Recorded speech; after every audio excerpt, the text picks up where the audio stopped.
At Kroger, fresh groceries are our thing, so we check your delivery order for freshness at every step from farm to store and pick and pack every veggie in your free pickup order with care, because we treat your food the way we'd want ours to be treated. We're fresh every day, so shop anyway. Kroger, fresh for everyone. Free pickup on orders of $35 or more. Restrictions may apply. And now you'll find more ways to save on your favorites. When you download digital coupons, you can use up to 5 times in one transaction. Kroger, fresh for everyone. Winter can wreak havoc on your skin. Hey, it's Kayla, and it's not just the weather, but as a new mom, I've seen my skin change in ways that I'm not too happy about. But that's where the Skin Center has you covered. Their most popular treatment is Botox because they're the best at it. They've been ranked a top 10 provider in the nation by Allergan Aesthetics, the makers of Botox. And their best facial is what I got. It's the HydraFacial. It exfoliates, extracts, and hydrates all at once. So save your skin from these winter blues and DM at the Skin Center MD on Instagram and mention code Kayla to get $100 off your first Botox or filler treatment or any skincare package. Are you ready, kids? Get your parents' permission, check your mailbox, and grab your shopping cart. It's time for the Adventures in Collecting podcast. I'm Erik. And I'm Dave. Welcome to Adventures in Collecting, where we talk toy news, culture, and hauls, along with our journeys as collectors. Hello, everybody, and welcome back to Adventures in Collecting. You didn't say everyone. You went with everybody today. Oh, did I screw up my own thing? Well, no, but it's, I didn't say hi, so I just did. Throwing everybody for a curveball today. That's what we want. Hello, everyone. That's usually it. It's kind of like when I started doing it in the videos too. Actually, from talking that loudly, my I just popped a vocal cord. No, I didn't. I like to think of it as kind of like a gentle like engine rev on the hello everybody. Like it kind of like it just kind of comes in on you. That's the way that it always works out in my head. But you know what we're not going to do, Dave? We're not going to bury the lead. That's right. We are back with another guest this week. I guess we're super excited to have. Launched on Kickstarter in 2019, Plunderlings have been the 1/12 scale indie toy darling since they started arriving in backers' hands. Now that they've rolled out to fan channel retailers and toy stores, they continue to charm collectors now the world over. With a second Kickstarter on the horizon, ready to introduce us to new characters in the world of Plunderlings, joining us on the pod is Ricky from Plunderlings. Ricky, welcome to Adventures in Collecting. Wow, no, thank you for having me. Thank you for that intro. Again, we're excited to have you. Both we have experienced Plunderlings, but some of our guests are also huge Plunderlings fans. We've had Jay Hernandez and our buddy Craig. It's just they kind of wow everybody that gets their hands on them. I believe you also got Khalil into them, Erik. I did. Yes, that's right. Khalil of course of Caster's Corner. I blame Jay for it. Jay and Jared over at Toy Bro. They posted some initial pictures, and Jay, of course, having them balance on everything and showing how they move. They really are wonderful. So we're super excited to have you. Well, thanks. Yeah, I blame Jay for a lot of my purchasing mistakes. So he is kind of the ultimate enabler. Right. He is definitely a purchasing enabler, which is why Jay rules. Kind of with everything. It's like anything he decides to buy and pose is immediately like, I think I might need that now. Right. Yeah, he managed to get so much personality out of his toys. It makes it cooler, like having somebody you trust. So the first question that we ask all of our guests before we kind of jump into the main topic here is, what are you currently collecting? I don't really collect any specific lines. I don't know if I should admit that. I just kind of pick and choose interesting designs and characters that I come across. And I'm excited that a lot of other toy companies are doing original stuff now, like Super 7's The Worst, Mezco's Rumble Society, Toy Pizza's Nice as a Slice. because I get excited about seeing just new stuff and new designs out there. But I also pick up some like stuff from my childhood, like Saint Seiya, Dragon Ball, Star Wars, Marvel, which a lot of times are by Bandai, Mayfix, or Sentinel. Yeah, I mean, there's a lot of really cool original IPs out there that aren't. It's kind of like it feels almost like there's really kind of two rules right now, where it's what's old is new again, and then you have companies like Plunderlings, like some of the ones you mentioned, that are producing these kind of new and original characters. And it's been a while since we've had that. Yeah, for sure. No, I think it's really important that we keep supporting new stuff. Like I also fall into kind of the nostalgia chasing, but I try to catch myself a little bit because I think it's important that we support new ideas, because if not, kind of culture gets a little stuck, right? And I think it's important to allow new things to exist as well. So, how did you get involved in designing toys? Yeah, I'm not sure if I'm consider myself a toy designer yet. The sculptor is Sebastian Dominguez. He's a really talented young CG sculptor who's from Argentina that we were really lucky to collaborate with. But with action figures in general, I always grew up loving action figures and buying them. And I have a younger brother, and I used to use him to justify buying toys until I was like a teenager. And anyway, so the way we would play with them was like do like world building and storytelling with them, and mix different figures from different shows just to like make up new stories. So that's been something I've always done, and I've always loved the toy just for the toy. It didn't have to be from something, or I didn't know what it was from. But I usually work in film, in post production, VFX, animation, because of the storytelling aspect. And I thought that maybe eventually, I'd be part of something animated that would have a toy line secretly. But then I saw what Jason from Spiro did. I don't know if you know Animal Warriors of the Kingdom. He did a Kickstarter before mine, and it was successfully funded. And I was thinking that maybe I could skip the whole part where I needed to find and work on an animation to be able to make a toy. I could just jump straight to the toy part, which is the part I was really excited about. So we got a 3D printer at the studio, started doing tests, uploading images to Instagram. And one day Robo saw it.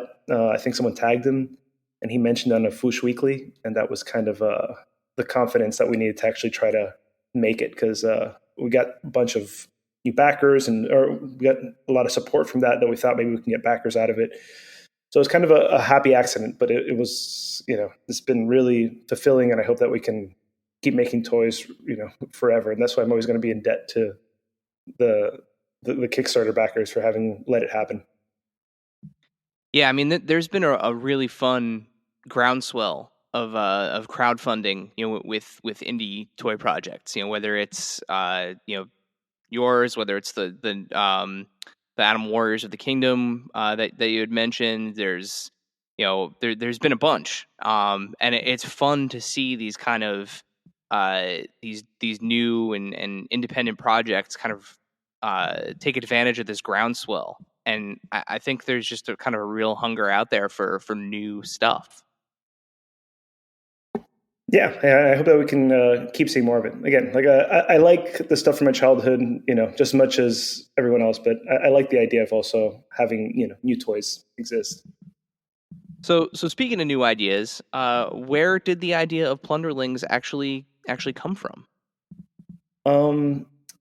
Well, I grew up in Venezuela, and the studio is currently based in the Dominican Republic. And as I, usually had these figures, or we play with them and pose them in kind of more tropical environments.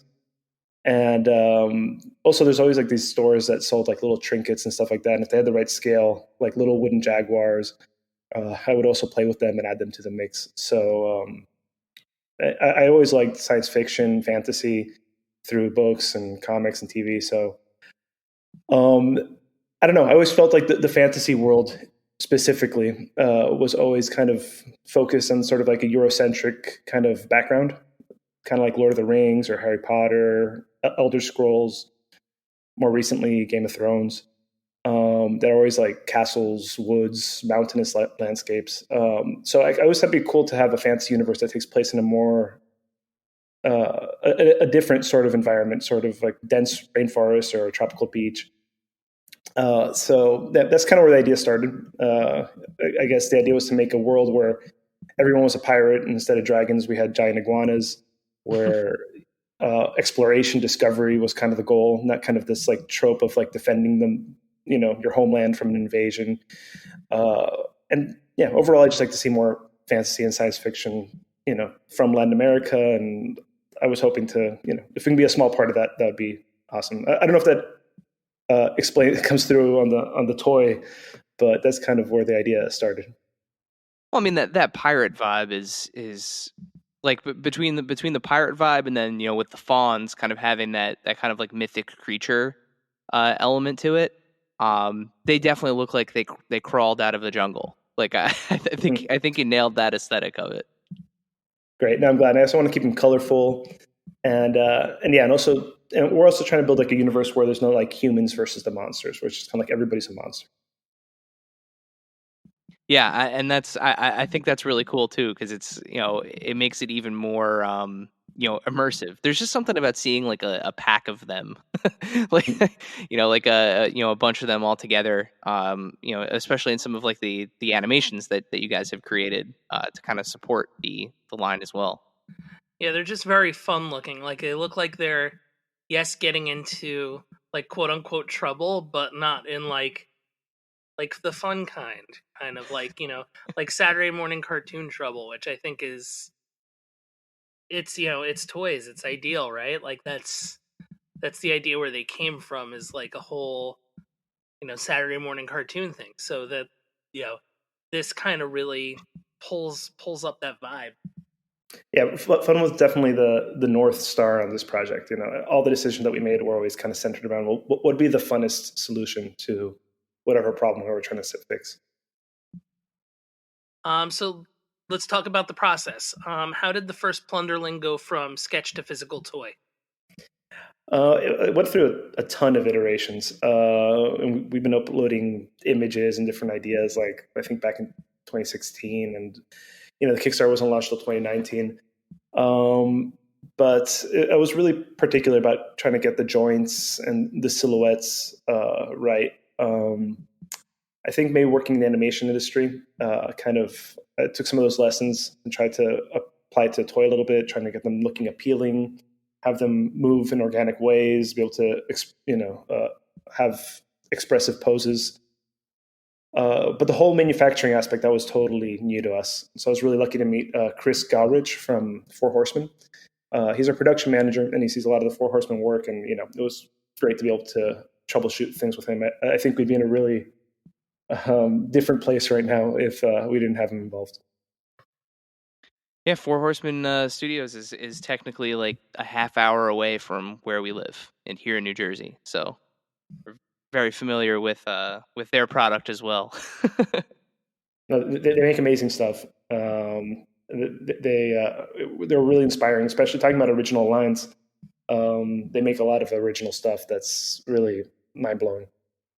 Yeah, and I mean you can tell like it's funny hearing you say that with the animation background, it's something that kind of didn't dawn on me until you just made that point. But like looking at them and like looking at where the joint cuts are and where the the points of articulation are, there are these just kind of like little bits of subtle movement that you can get out of them that almost feel like it's like I can picture an animator using one of these as kind of like a model, right? Like when they're sitting there drawing, like using this to kind of get poses and kind of get natural looking movement because of all those kind of just subtle little articulation points. Yeah, definitely. The idea was to just get the articulation that was necessary for the character to be able to do what you would want that character to do.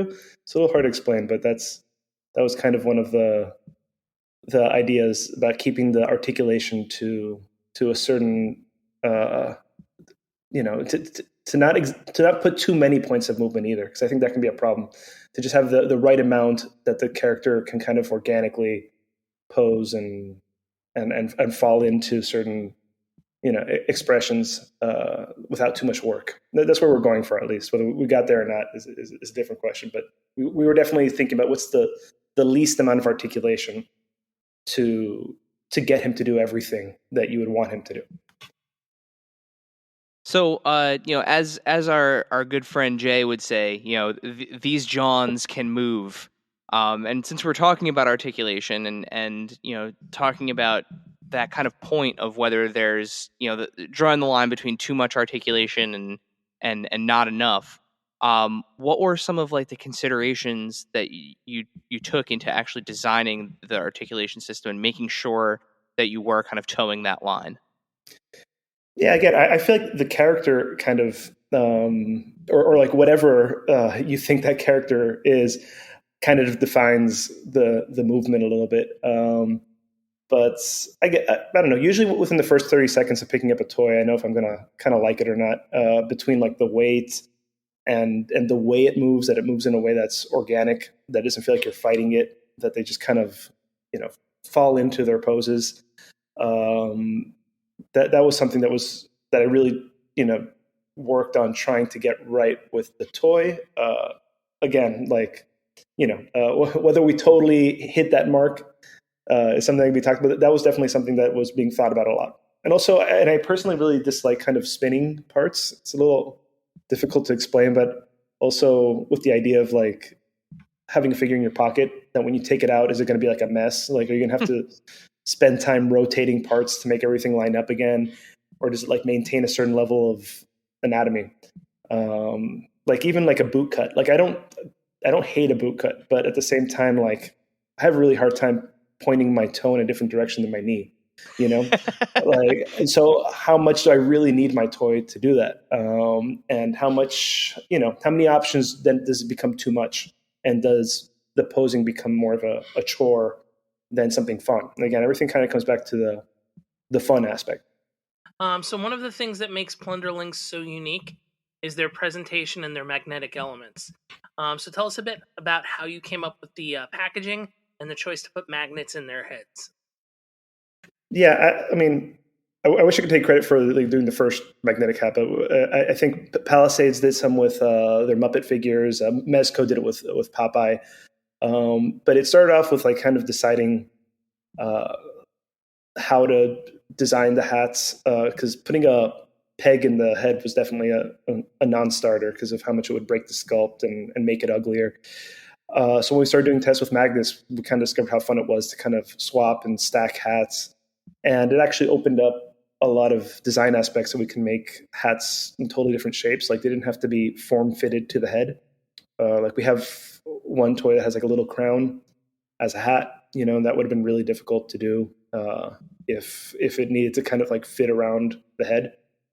So that was, again, that decision was kind of made on the fun aspect. It definitely wasn't a cost-cutting factor, but it was worth it because it made it more fun.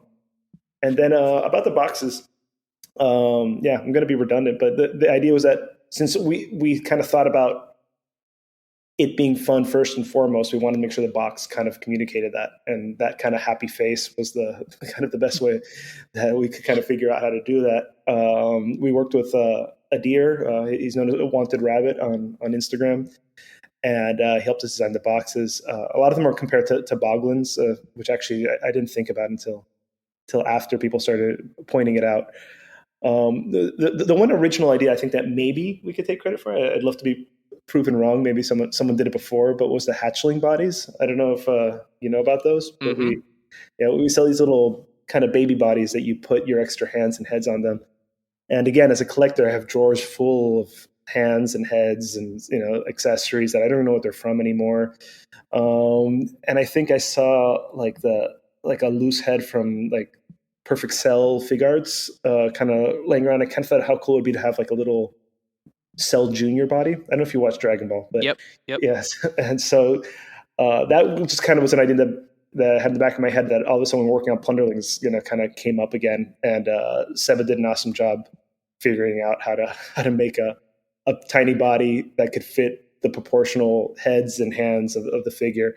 So I was really excited about that. I felt like it was really a solution for a very specific collector problem that I was experiencing, and and it's more fun to have those bits and pieces on display than getting lost between your collection in a bag or a tote somewhere.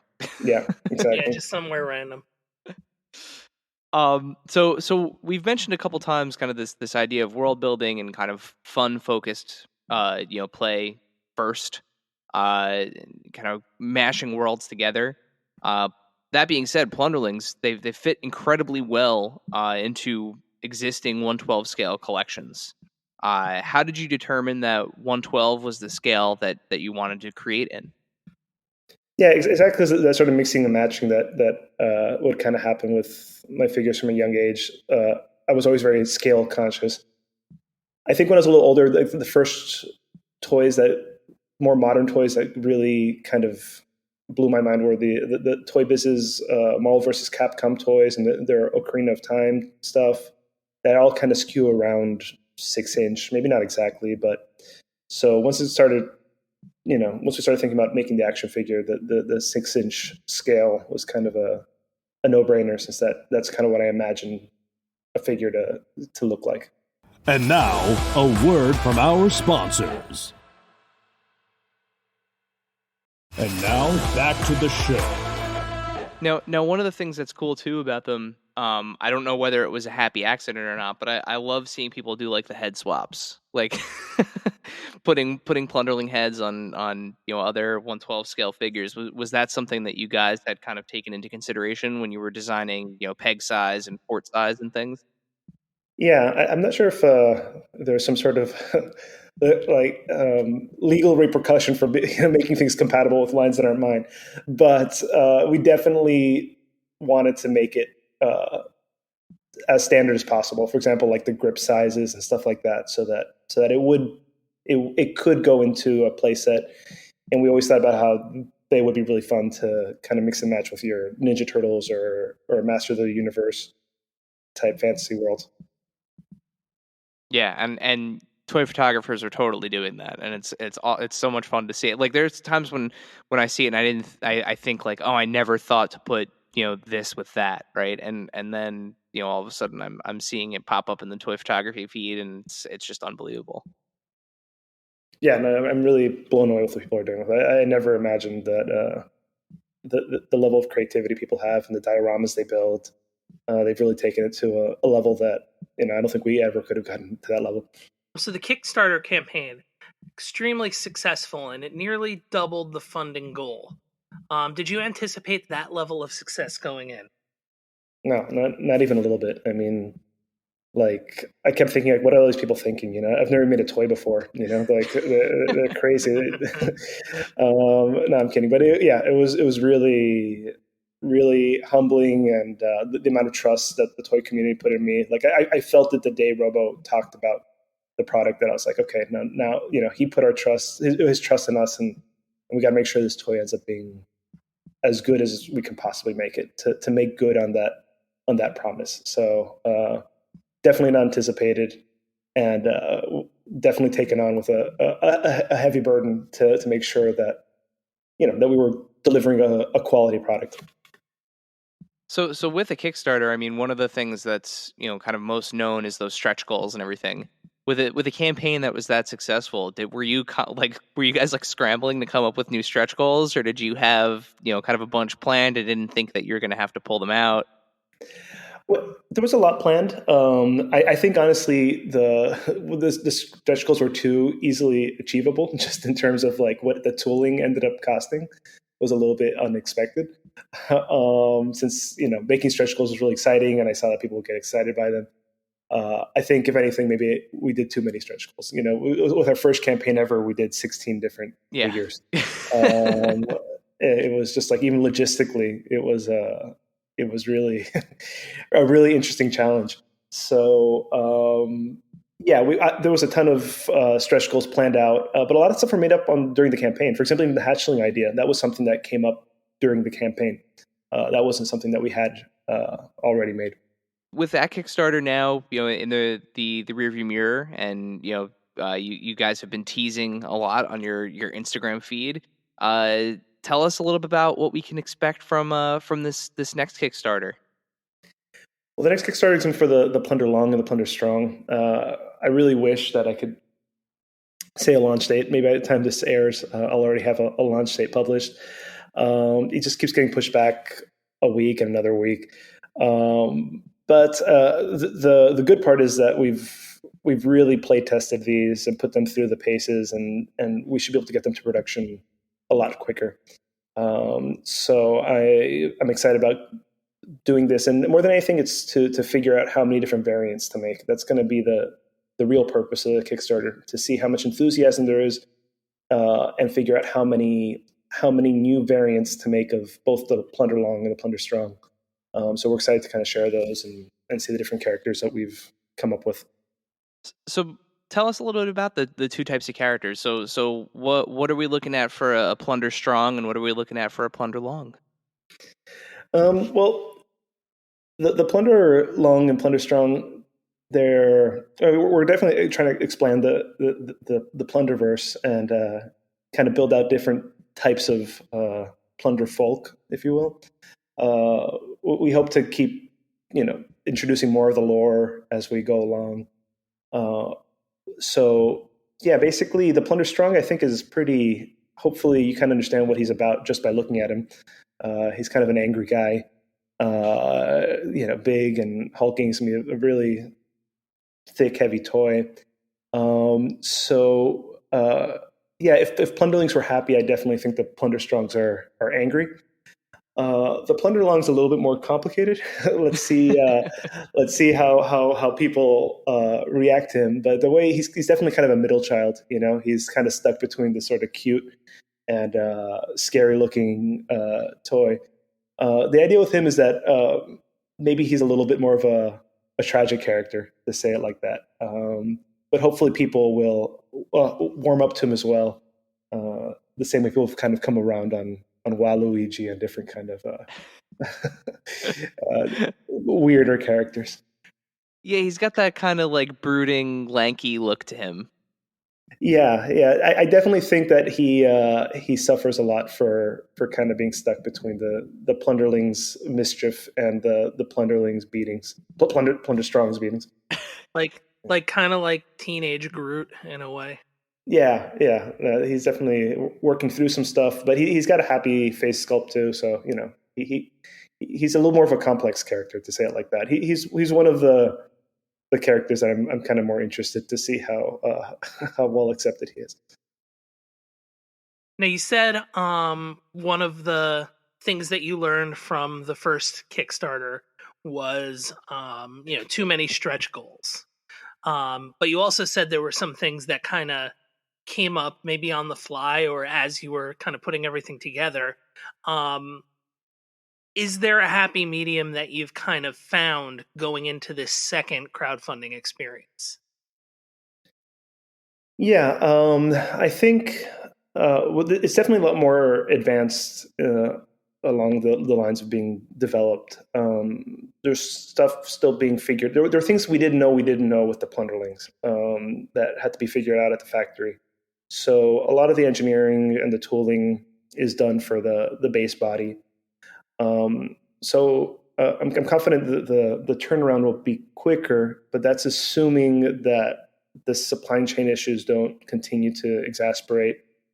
And then another concern that I have is that when the price of petroleum goes up, so does plastic. So it's kind of, Kickstarters are a little hard because you're pricing for the future.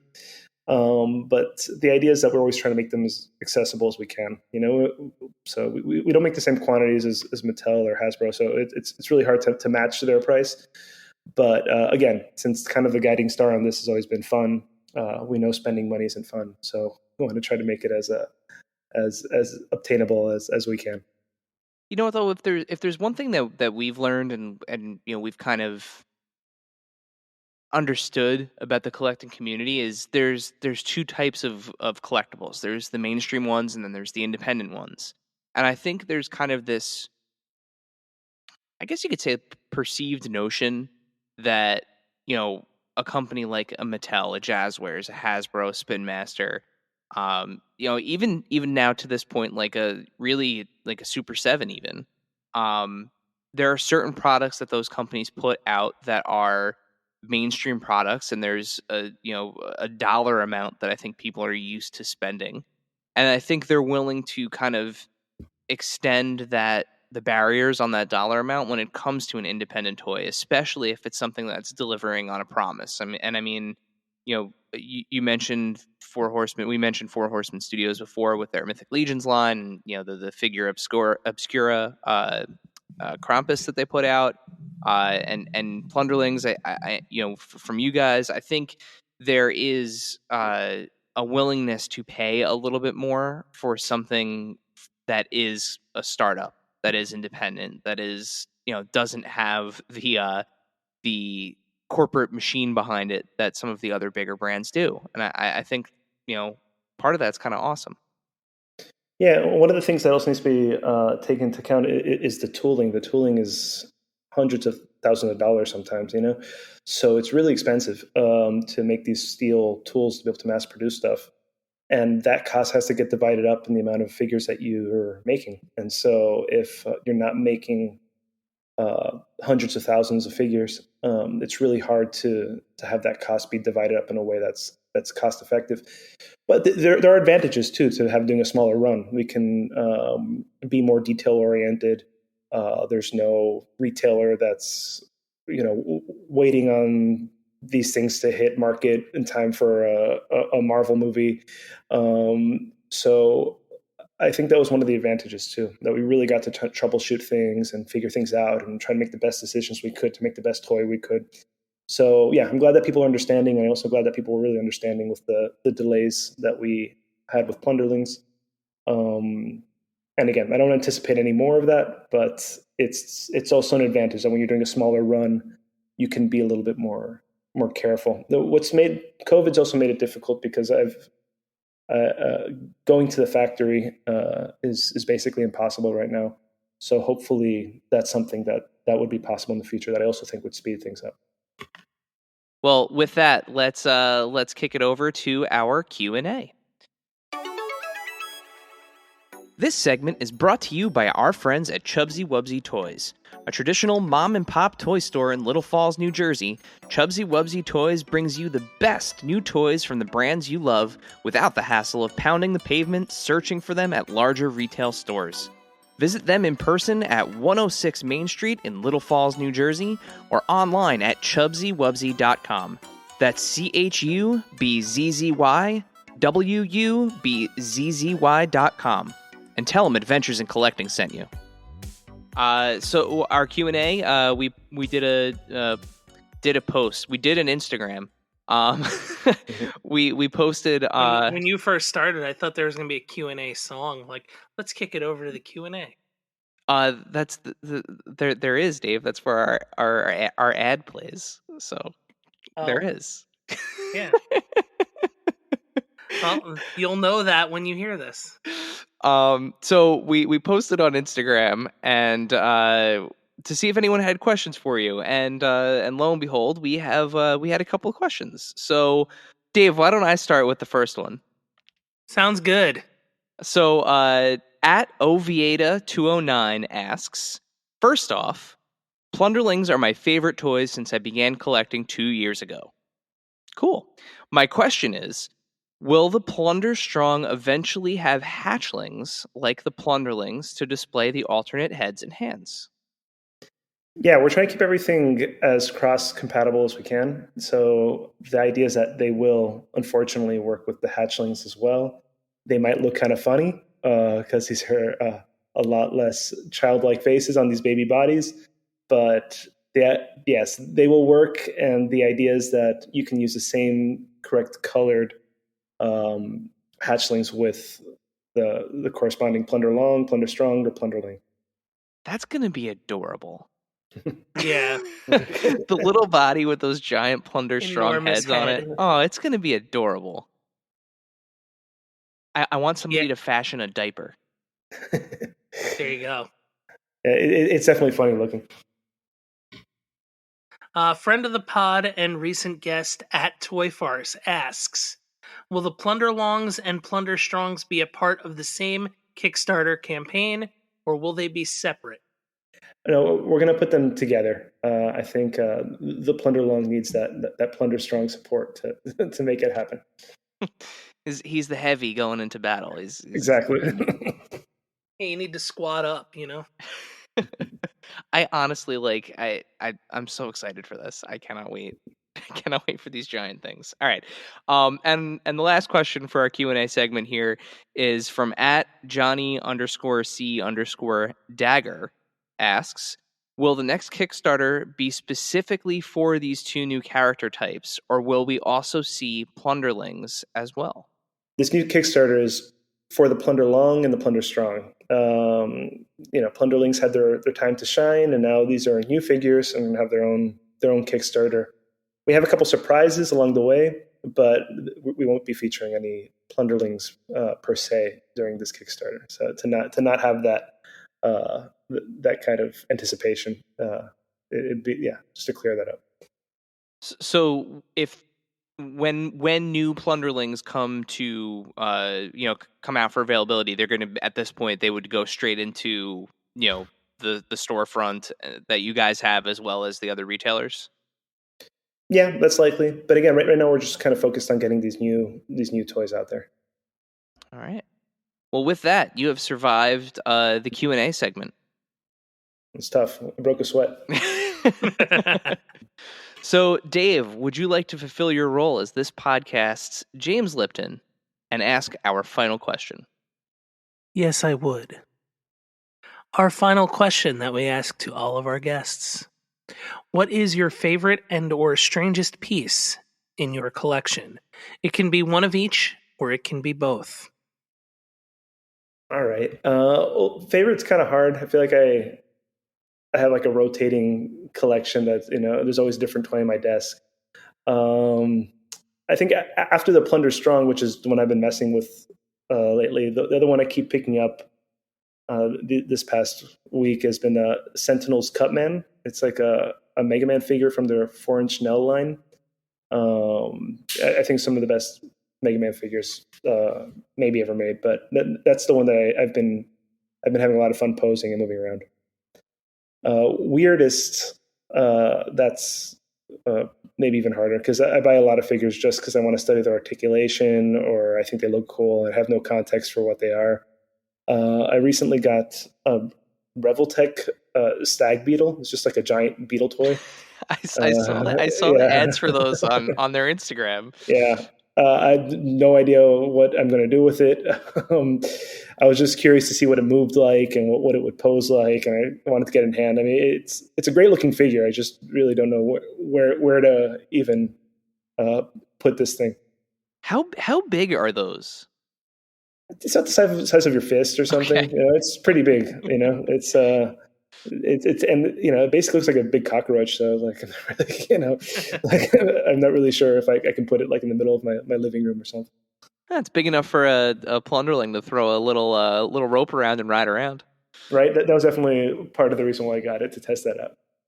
Yeah, that's interesting. I did see that they have a couple of different like insects and bugs and stuff, and Kyoto is very strange with their selection sometimes, but like I saw those pictures come up, and at first I thought that their Instagram had been hacked and that they were posting pictures. Somebody was posting just pictures of bugs, and then I realized that they were like these fully articulated insects. No, it's absolutely gorgeous, but kind of talking about, again, it's a personal preference thing. But the articulation, all those ball joints, is definitely feels like a little bit of a chore to get them into interesting poses. Well, I mean, that's one of the biggest critiques with the Revltek and the amazing Yamaguchi figures. I mean, you have in a lot of those characters, you have articulated hair and shoulder pads and things that you got to move out of the way to get things to move. Otherwise, going back to Jay, I've watched enough of his videos on the Revltek figures where my kind of brain hurts after after watching the video. Yeah, but it's kind of like genres. I really think that toys kind of needs to. Well, I hope that it'll start to kind of develop as sort of. I mean, I don't know if it sounds pretentious to call it like an art form, but to the point where we can kind of have more words to kind of talk about the different sort of genres and types and ideas that are kind of being put forward with a toy or an action figure. So I don't think it's, there's any ideal amount of articulation. Everything that I said before about what's fun to me is definitely a personal preference, but there's a whole genre out there of hyperposable figures that works for that, for what they're going for. Yeah, I mean it's all subjective. It's because there are things even Dave and I we've been collecting for a very long time and talking about toys for a very long time, and there are things that like we still don't see eye to eye on. Like for me, like a double jointed elbow and some sort of ankle pivot is like necessary, but then like there are tons of figures out there that don't have double jointed elbows and don't have ankle pivot that are Yeah, just fine. Yeah, and that to me, like, it's nice when it's there, but it doesn't necessarily, need. It's not something that makes or breaks a figure for me. Yeah, again, I think there's definitely different kind of, again, sort of genres to this.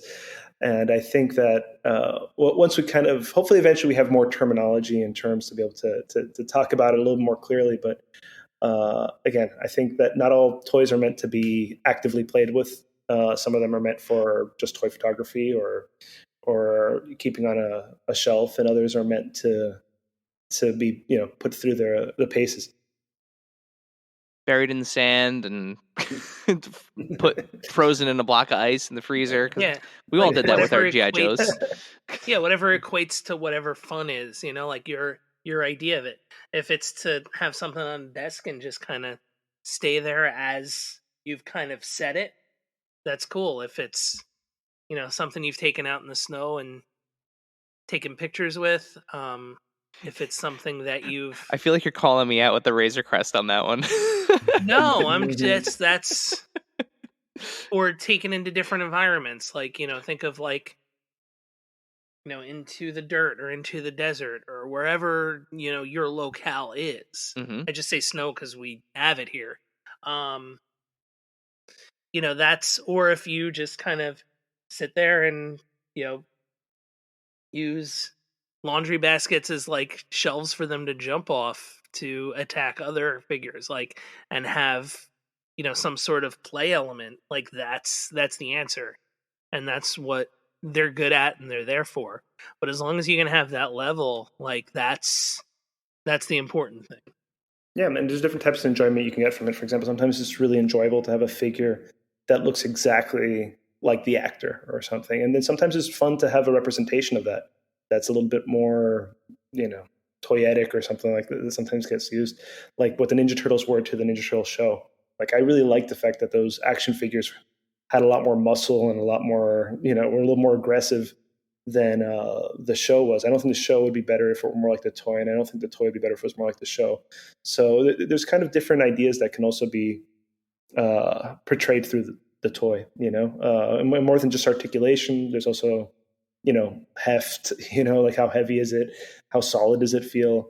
Again, there's a lot of like small decisions that more than anything, I realized it while going through the process, that kind of deciding, making these decisions, a lot of them were based on kind of what is the end goal and the end objective of what, the kind of figures genre is. The same way there's, 5 points of articulation is totally valid as well. Yeah, I love the idea of talking about figures as genres, and the idea of kind of developing a specific set of terminology, the way that we would ascribe to film or music or frankly even just art itself, right? Like the different periods of art and the different types of art, pointillism, watercolor, oil paintings, all that stuff. The idea of developing a terminology for toys and collectibles, I like that. That's really cool. Yeah, but again, I consider being some resistance to it because people think, toys are either for kids or they think it's just something that's fun, so they don't want to like intellectualize it or something. But at the same time, we're walking a line where we're saying toys aren't just for kids, but we also don't want to over define it. So I think hopefully it'll come eventually. Kind of happen with comic books. I think it'll eventually come around with toys, but that's kind of a personal theory. We'll see. So, Ricky, with that, before we let you go for the evening, can you remind everyone where can we find out more about Plunderlings on the internet? The best place to keep up with Plunderlings news is signing up for our mailing list on plunderlings.com or following us on Instagram. I'm hoping to be more active on Facebook and Twitter as well. But those are the best places to kind of keep up to date, and hopefully we'll have some big news soon about the Kickstarter. Yep, and as soon as that news comes out, we'll be sharing it, and we'll put links in this episode's description as you're listening to this, so that way you can follow Plunderlings on Instagram, and we'll put a link to the website. Thank you so much. Ricky, thank you so much for taking the time to be with us tonight. We're super excited for what's next in the world of Plunderlings, and we can't wait for that Kickstarter to launch. Yeah, it's going to be fun. Thank you, Ricky. No, thank you guys. I appreciate it. Thank you, dear listener, for hanging out with us today. Subscribe, rate, and review us wherever you listen, and then tell your friends to do it. Thanks also to Joe Azzari, the golden voice behind our intro. Our music is Game Boy Horror by the Zombie Dandies. Find more about them both in our show notes. Follow us on social media at AIC_podcast on Instagram and Twitter. Stop by and say hi, show us your toy hauls, and share your toy stories. Maybe we'll talk about it in a future episode. Don't try this at home. Void where prohibited and some assembly required. Each sold separately, not a flying toy. Consult a physician if your toy run exceeds more than 4 hours.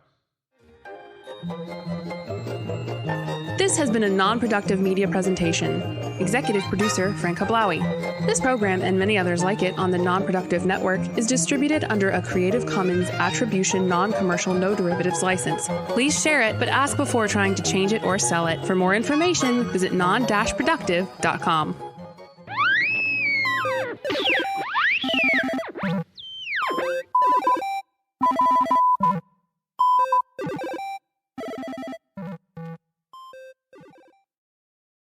At Kroger, fresh groceries are our thing, so we check your delivery order for freshness at every step from farm to store and pick and pack every veggie in your free pickup order with care, because we treat your food the way we'd want ours to be treated. We're fresh every day, so shop anyway. Kroger, fresh for everyone. Free pickup on orders of $35 or more. Restrictions may apply.